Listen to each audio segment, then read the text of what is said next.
আমরা তো অল্পে খুশি, কি হবে দুঃখ করে।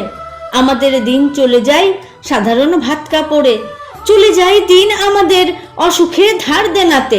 রাত্রে দুভাই মিলে টান দিই গঞ্জি কাতে। সব দিন হয় না বাজার, হলে হয় মাত্রা ছাড়া।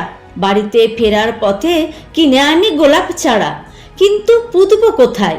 ফুল কি হবেই তাতে, সে অনেক পরের কথা।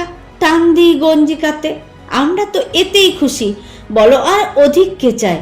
হেসে খেলে কষ্ট করে আমাদের দিন চলে যায়। মাঝে মাঝে চলেও না দিন, বাড়ি ফিরি দুপুর রাতে। খেতে বসে রাগ চড়ে যায়, নুন নেই ঠান্ডা ভাতে। রাগ চড়ে মাথায় আমার, আমি তার মাথায় চড়ি। ব্যাপারটা দুভাই মিলে সারা পাড়া মাথায় করি। করি তো কার তাতে কি, আমরা তো সামান্য লোক। আমাদের শুকনো ভাতে লবণের ব্যবস্থা হোক, আমাদের শুকনো ভাতে লবণের ব্যবস্থা হোক।